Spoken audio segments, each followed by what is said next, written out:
பெஞ்சல் கரையை அடுத்த 3 முதல் 4 மணி நேரத்தில் கரையை கடக்கும் என வானிலை ஆய்வு மையம் தகவல் தெரிவித்துள்ளது. அதனை அண்மை செய்தியாக பார்த்துக் கொண்டு வருகிறோம்.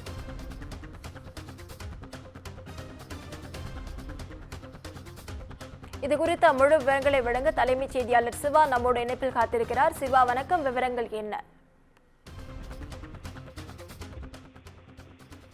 வங்கக்கடலில் உருவான இந்த பெஞ்சல் புயல் கரையை கடக்க தொடங்கி இருக்கக்கூடிய நிலையில இந்த பெஞ்சல் புயல் தற்போது அதனுடைய வெளிப்புறம் மட்டுமே கரையை கடந்து வருவதாக வானிலை ஆய்வு மையம் தெரிவித்திருக்கிறது. மொத்தம் 3 பாகங்களை கொண்டதாக அந்த பெஞ்சல் புயல் இருக்கிறது. குறிப்பாக இன்னர் மோஸ்ட் பார்ட், அதாவது அந்த நடுப்புறம் இருக்கக்கூடிய கண் பகுதி மற்றும் அதனை சுற்றி இருக்கக்கூடிய வெளிப்புறம் மற்றும் அதனை சுற்றி இருக்கக்கூடிய ஸ்பைரல் பேண்ட்ஸ் என்று சொல்லக்கூடிய இந்த 3 பகுதிகள். தற்போது ஸ்பைரல் பேண்ட்ஸ் என்று சொல்லக்கூடிய அந்த வெளிப்புற பகுதிகள் தான் கடக்க தொடங்கி இருக்கின்றன. தற்போது முழுமையாக கடந்த பிறகு கண் பகுதி என்பது கரையை கடக்க தொடங்கும்.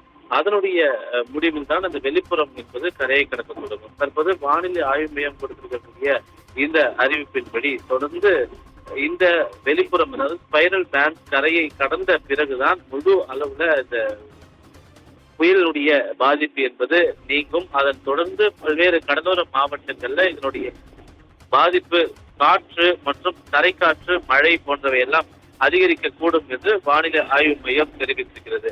இதனுடைய தாக்கம் என்பது தமிழ்நாட்டினுடைய புதுச்சேரி கடற்கரை பரப்பு, அதே போன்ற காரைக்கால், மகாபலிபுரத்திற்கு இடையே இது கரையை கடக்கும் என்றும் இதனுடைய தாக்கம் அடுத்த 3 மணியிலிருந்து 4 மணி நேரம் வரை ஆகும் என்றும், குறிப்பாக இந்த புயல் கரையை கடக்கும்போது ஏற்கனவே தெரிவித்தது போல 90 கிலோமீட்டர் வேகத்தில் காற்றினுடைய வேகம் இருக்கும் என்பதும் தெரிவிக்கப்பட்டிருக்கிறது. தொடர்ந்து டோப்ளர் இயந்திரங்கள், ரேடார் இயந்திரங்கள் மூலமாக இந்த புயலை வானிலை ஆய்வு மையம் கண்காணித்து வருவதாக தெரிவிக்கப்பட்டிருக்கிறது.